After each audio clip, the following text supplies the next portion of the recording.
د ژوند لار. زما جانان مو څه کوي د زړه درمان مو څه کوي زما جانان مو څه کوي د زړه درمان مو څه کوي د مدینې کورونو نبی سلطان مو څه کوي د مدینې کورونو نبی سلطان مو څه کوي درته راغی مسافر د ټول جهان منور درته راغی مسافر د ټول جهان منور شوله مکې نه تنها له قریشو مرور. بسم الله الرحمن الرحيم. الحمد لله رب العالمين حمد الشاكرين. الصلاة والسلام على سيد الأنبياء والمرسلين سيدنا ونبينا وشفيعنا ومولانا محمد وعلى آله وأصحابه الطيبين الطاهرين. قدرمنو اوریدونکو د ژوند د لارې د خپرونې مینوالو، السلام علیکم ورحمة الله وبرکاته.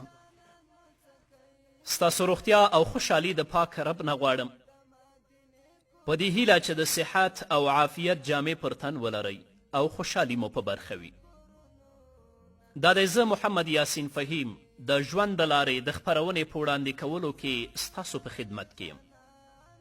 زموږ د نن ورځې د خپرونې موضوع بیا هم له ګناهونو څخه د خلاصون لارې.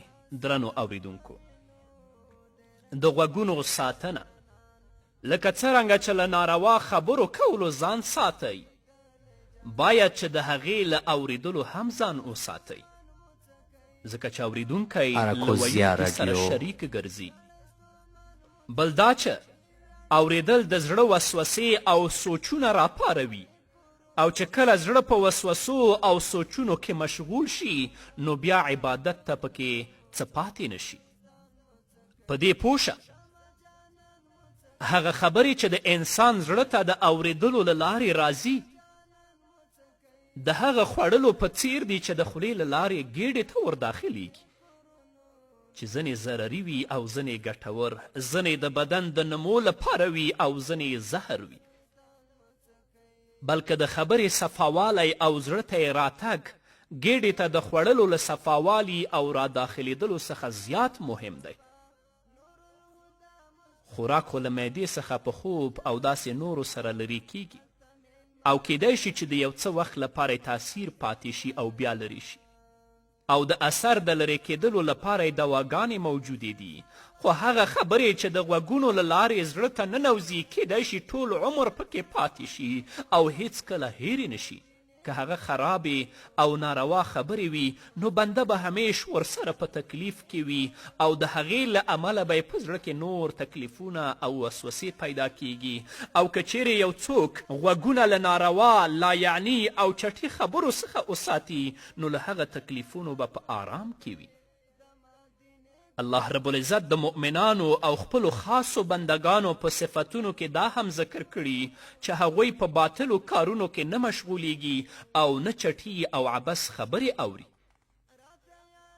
الله رب العزت په خپل کلام کې په سورة فرقان کې 82 آیت کې فرمایي والذین لا یشهدون الزور واذا مروا باللغو مروا کراما. الله رب العزت په خپل کلام کې په سورة فرقان کې 82 آیت کې فرمای والذین لا یشهدون الزور واذا مروا باللغو مروا کراما. او بندگان د رحمان هغه کسان دي چې باطلو کارونو او دروغو ګواهیو ته نه حاضریږي او کله چې په چټي او عبسو مجلسونو تیریږي نو مخ ورڅخه اړوي او ځانونه ورڅخه ساتي. همدارنګه علامه ابن قیم په خپل کتاب کې مدارج السالکین کې لیکي چې محمد بن حنفیه رحمه الله وایي له لغوه او چټي کار څخه مراد سندرې دي.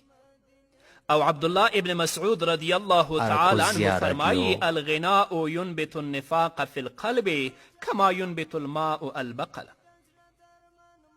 سندرې په زړه کې منافقت داسې رازرغونه کوي لکه اوبه چې سابه یا ترکاري رازرغونه کوي، نو سندرې او ټنګ ټکور او د دې آلات دا د شیطان له هغو لویو وسایلو او لارو څخه دي چې د انسان زړه پرې فاسدوي.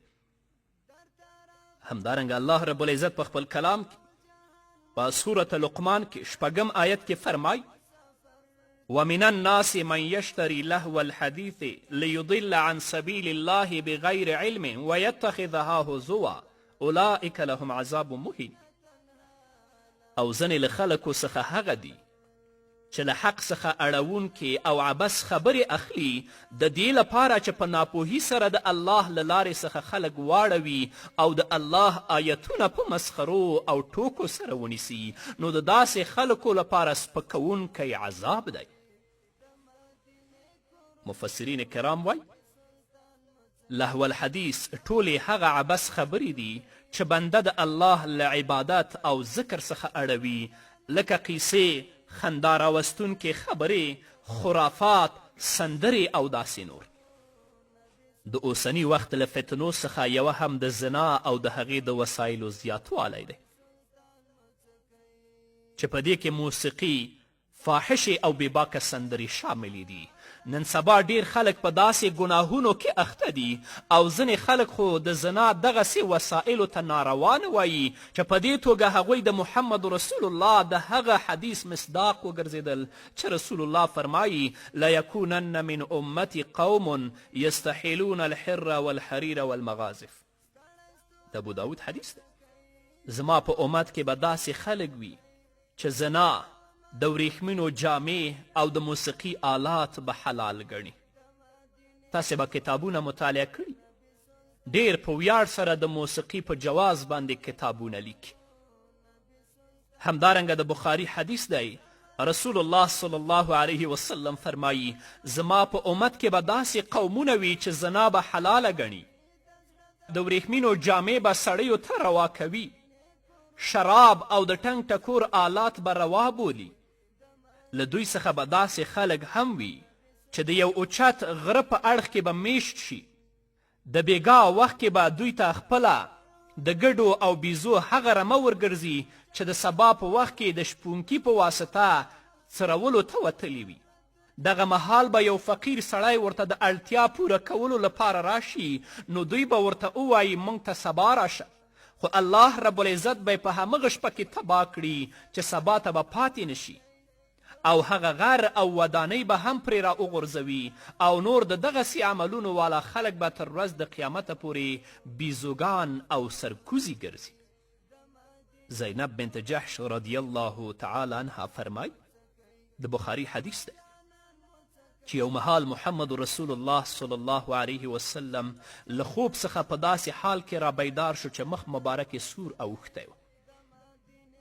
محمد رسول الله داسې وی لا اله الا الله، دا کلمه د تعجب یا افسوس په اساس وویله، او د لا اله الا الله نه وروسته ویلې ویل للعرب من شر قد اقترب. هلاکت او تباهی د عربو ته له داسې شر څخه چې نږدې شو.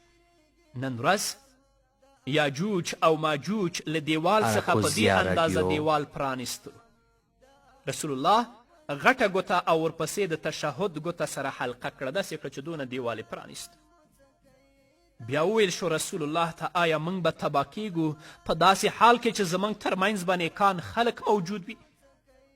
انهلک وفینا الصالحون؟ قال نعم اذا کسر الخبز. رسول الله ورته وفرمیل هو چې کله چټلي یعنې زنا او د هغې اسباب زیات شي الله رب العزت به مو تباه کوي. نن ورځ بې حیایي خپل حد ته رسېدلې، نن ورځ بې پردګي خپل حد ته رسېدلې ده. څوک د الله نه نه ویریږي، څوک د قبر د عذاب نه نه ویریږي، څوک د جهنم نه نه ویریږي، څوک د هغې سختې ورځې د حساب او د کتاب نه نه ویریږي. خو مرګ ناګهان راتلونکی دی، هلته به د الله رب العزت حضور ته درېږي، بیا به رب العزت ته جواب نه لري، الله رب العزت به جهنم طرف ته روانوي. نو ګرانه وروره او درنې خورې، د دې پر ځای چې ته په خپلو غوږونو باندې ناروا اورې موسیقي اوري، دروغ اوري، غیبت اوري، فاسد سریالونه اوري او ګوري. راځه د الله کلام واوره، د علماو وعظ او نصیحت واوره، د محمد رسول الله سیرت او ویناوې واوره چې د آخرت په ورځ د الله په حضور کې مسئوله نه ځکه الله رب العزت فرمایی ان السمع والبصر والفؤاد كل اولئک کان عنه مسئولا. د غوږونو، د سترګو او د زړه په هکله به الله رب العزت په آخرت کې پوښتنه کوي، د ټولو نه به پوښتنه کیږي. همدارنګه د نظر ساتنه، الله رب العزت په خپل کلام کې په سورة نور کې 10 آیت کې فرمایی قل للمؤمنین یغضوا من ابصارهم ويحفظوا فروجهم ذلك ازکا لهم ان الله خبیر بما یصنعون. ای پیغمبره مؤمنانو ته ووایه چې خپل نظرونه دې ښکته کړي او خپلې شرمګاوې دې وساتي. دغه کار د دوی لپاره پاکي او صفایي ده، بېشکه چې الله خبردار دی په هغو کارونو چې دوی یې کوي. امام غزالی رحمه الله په خپل کتاب کې منهاج العابدین الی الجنه په هغه کې لیکي چې د الله رب العزت په دې کلام کې 3 نقطې ذکر شوي دي. اول تأدیب، دویم تنبیه، دریم تهدید. تأدیب په دې قول سره قل للمؤمنین یغضوا من ابصارهم، گویا چې دا د بادار لخوا خپل غلام او خپل مرئی ته یو ادب ورکول کیږي، نو باید چې هغه یې واخلي. دویم تنبیه په دې قول سره ذالک ازکا لهم، د دې 2 معناګانې دي. لومړی دا چې دغه کار د دوی د زړونو پاکوونکی دی، ځکه د زکات لفظ په معنا د پاکوالي سره راځي او تسکیه پاکولو ته وایي. دویم دا چې دغه کار د دوی ښېګڼو او طاعتونو ته وده ورکوونکی دی چې زکات په اصل کې نمو او ودې ته ویل کیږي. نو دا تنبیه ورکړه چې په نظرونو ښکته کولو سره د زړه پاکوالی رامنځته کیږي، طاعتونه او ښېګڼې زیاتیږي. دریم تهدید په دې وینا سره دی ان الله خبیر بما یصنعون. او په بل آیت کې الله هم فرمایي چې د سورة غافر 19 آیت دی یعلم خائنة الاعین وما تخفي الصدور. هغه پوهیږي په خاینو سترګو او په هغه څه چې سینې یې پټوي. نو څوک چې د الله په وړاندې د حساب لپاره له ودرېدو څخه ویره لري، دغه وعید او تهدید ورته کافي دی. نو باید چې بنده د سترګو ساتنه وکړي او که یو څوک په کتلو کې احتیاط نه کوي نو یا خو به حرامو ته کتل کیږي او یا بېمعنا او فضولو شیانو ته، او که قصدا حرامو نامحرمو ته وګوري نو په لویه ګناه کې به واقع شي. همداراز زړه به مشغول او خراب شي، او که الله ورباندې رحم ونه کړي نو د زنا په ګناه همدارنګه فضولو شیانو ته کتل هم زړه مشغولوي او هم وسوسې منځته راوړي، او د نظر په ښکته کولو او ساتنې سره په عبادت کې خوند پیدا کیږي، په طاعت کې خوږوالی او حلاوت راځي او زړه صفا کیږي. په مسند احمد کې راغلی دی محمد رسول الله فرمایی النظر سهم مسموم من سهام ابلیس، کتل د شیطان له غشو څخه زهرجن غشی دی. امام ابن قیم رحمه الله په خپل کتاب کې الجواب الکافی لمن سأل عن دواء الشافی کې لیکي په نظر او کتلو کې احتیاط نه کول د ډیرو لویو پیښو او پریشانیو رامنځته کېدلو سبب دی. له لومړي نظر څخه په زړه کې سوچ پیدا کېدل راځي، بیا له هغې فکر پیدا کیږي او له فکر څخه شهوت منځته راځي، بیا شهوت اراده زیږوي، اراده قوي کوي تر دې چې عزم او تصمیم نیولو ته ورسیږي. بیا که چیرې کوم مانع او خنډ نه وي نو حتما فعل واقع شي. نو ځکه خو ویل شوي دي چې د نظر په ښکته کولو باندې صبر کول آسان دي په نسبت د وروستنیو حالاتو. د هغې هره پیښه او غم له لیدلو او کتلو څخه سرچینه نیسي. تاسې نه وینئ چې دغه لوی اور له وړوکي بڅرکي څخه را پیدا کیږي. الله دې زموږ د نظرونو او زموږ د سترګو ساتنه وکړي. په همدې هیله قدرمنو اوریدونکو نور به م واورو، خو د یوې دمې نه وروسته. درمان مچکای د مدینه کورونو نبی سلطان مچکای د مدینه کورونو نبی سلطان مچکای در تراغی مسافر در ټول جهان منور در تراغی مسافر در ټول جهان منور زما جانان مچکای د زړه درمان مچکی زما جانان مچکی د زړه درمان مچکی د مدینه کورونو نبی سلطان مچکی د مدینه کورونو نبی سلطان مچکی در تراغی مسافر در ټول جهان منور در تراغی مسافر در ټول جهان منور شولا مکینه تنها لقریش مرور. قدرمنو اوریدونکو بیا هم زموږ سلامونه ومنئ. علامه ابن قیم رحمه الله فرمای الله رب العزت هیڅ یو مرض نه دی رالیږلی مګر دا چې علاج یې ورسره هم رالیږلی دی چې څوک ورباندې پوهیږي او څوک ورباندې نه پوهیږي. نو د ناروا کتلو د مرض درملنه په دې سره ده چې لومړی ماده له منځه یوړل شي، په دې معنا چې ناروا کتل اصلا ونه شي، او که چیرې ناروا کتل صورت ونیسي نو بیا یې علاج په پرېښودلو او منع کولو سره دی. او که وغواړي چې له ابتدا څخه په دې مرض اخته نه شي تر څو له پریشانیو او غمونو څخه خلاص شي نو باید چې د نظر ساتنه وکړي او د نظر د ساتلو هغه متعددې ګټې او فایدې چې دي هغه باید رایادې کړي. د نظر ساتلو او د نظر ښکته کولو اوله فایده، نظر ښکته کول د هغه الهي امر عملی کول دي چې د انسان د دنیا او آخرت نیکبختي ورپورې تړلې ده.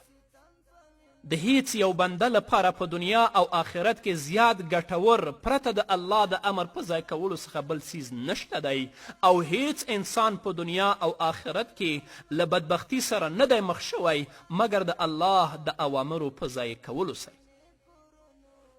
ته چې د الله رب العزت اوامر پر ځای کوي په دنیا او په آخرت کې د دې نه لویه نیکبختي بله نشته، او ته چې د الله رب العزت د اوامرو او د احکامو نه سرغړونه کوي د دې نه لویه بدبختي بیا په دنیا کې بله نشته. دویمه فایده، نظر ښکته کول انسان ته د زهرجن غشي اثر نه راپرېږدي. هغه غشی که زړه ته یې ورسیږي کیدی شي چې له مرګ او تباهي سره یې مخ کړي. دریمه فایده، نظر ښکته کول او د نظر ساتنه زړه له الله سره تړي او الله طرف ته متوجه کوي، او کله چې د نظر ساتنه نه کیږي نو بیا زړه پراګنده حیران او له الله رب العزت څخه لرې وي. همداراز د نظر بېمهاره پرېښودل زړه ته ډیر خطرناک وي چې په دې وجه د بنده او د هغه د پالونکي ترمنځ وحشت او نابلدتیا رامنځته کیږي. څلورمه فایده، نظر ښکته کول او د نظر ساتنه زړه قوي کوي، زړه ته خوشحالي وربخي، او د دې برعکس نظر نه ساتل زړه کمزوری کوي او له غم او خفګان سره مخ کوي. نو که غواړې چې الله دې زړه قوي کړي، که غواړې چې الله رب العزت دې زړه ته خوشحالیانې ور په برخه کړي د خپل نظر ساتنه وکړه، ځکه هغه کسان چې د خپلو نظرونو او د خپلو سترګو ساتنه نه کوي د هغوی زړه ضعیف وي، همدارنګه تل لپاره په زړه کې غم، اندوه او حسرتونه پراته وي. پنځمه فایده، نظر ښکته کول زړه رڼا کوي. په سورت نور کې الله رب العزت د نظرونو ښکته کولو امر څخه وروسته د هغې په تعقیب سره فرمایي الله نور السماوات والارض مثل نوره کمشکات فیها مصباح قل للمؤمنین یغضوا من ابصارهم. د دې نه وروسته بیا الله وایي الله نور السماوات والارض مثل نوره کمشکات فیها مصباح.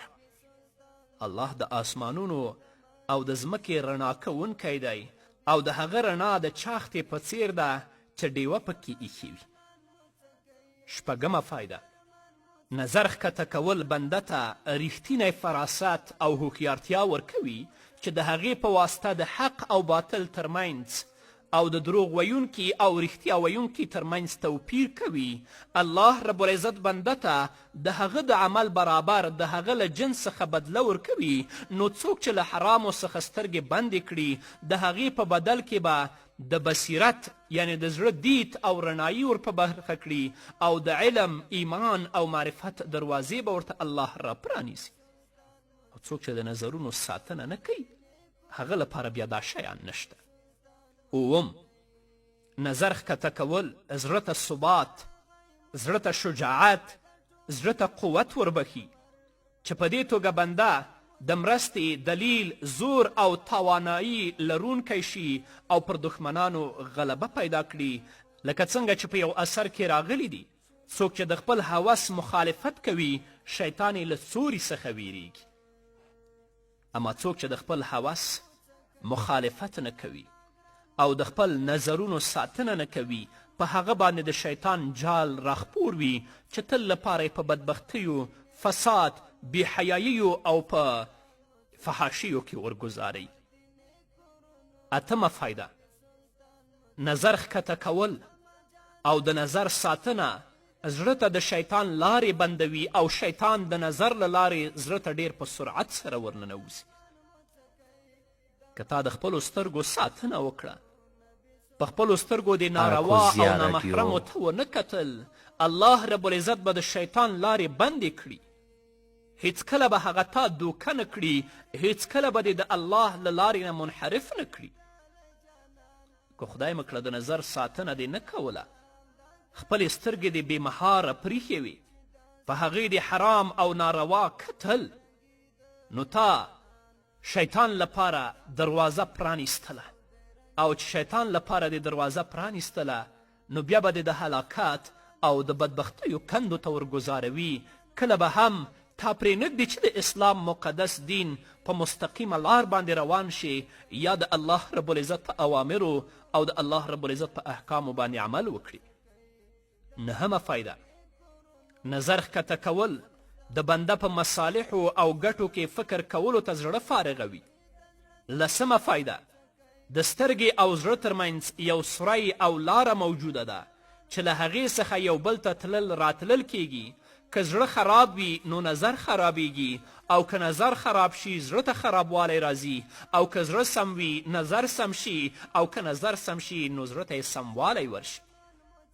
نو الله رب العزت دې زموږ د بدن د ټولو غړو ساتنه وکړي، په ځانګړې توګه د سترګو، چې څو الله رب العزت موږ ته کامیابي د دنیا او د آخرت را په برخه کړي. په همدې هیله قدرمنو اوریدونکو، دا وه زموږ د نن ورځې خپرونه چې ستاسو درانه حضور ته وړاندې شوه. تر بلې خپرونې پورې چې زه بیا هم ستاسې درانه حضور ته راځم، تاسې ټول په لوی او بخښونکي الله سپارم. پاتې ژوند مو نیکمرغه، ښاد، بریالي او کامیاب اوسئ. سر دا جهان مڅکئ پر الله ګران مڅکئ، سر دا جهان مڅکئ پر الله ګران مڅکئ، د مدینه کورونو نبی سلطان مڅکئ، د مدینه کورونو نبی سلطان مڅکئ، زما جانان مڅکئ، د زړه درمان مڅکئ، زما جانان مڅکئ، د زړه درمان مڅکئ، د مدینه کورونو نبی سلطان مڅکئ، د مدینه کورونو نبی سلطان مڅکئ. دا زوریدل جانان، دا کړېدل جانان، دا زوریدل جانان، دا کړېدل جانان، چې دا ستم په وینو د رنګېدل جانان، چې دا ستم په وینو د رنګېدل جانان. ستړی ستومان مڅکئ، ویاړ د اسمان مڅکئ، ستړی ستومان مڅکئ، ویاړ د اسمان مڅکئ، د مدینه کورونو نبی سلطان مڅکئ، د مدینه کورونو نبی سلطان مڅکئ، زما جانان مڅکئ، د زړه درمان مڅکئ، زما جانان مڅکئ، د زړه درمان مڅکئ، د مدینه کورونو نبی سلطان مڅکئ، د مدینه کورونو نبی سلطان مڅکئ.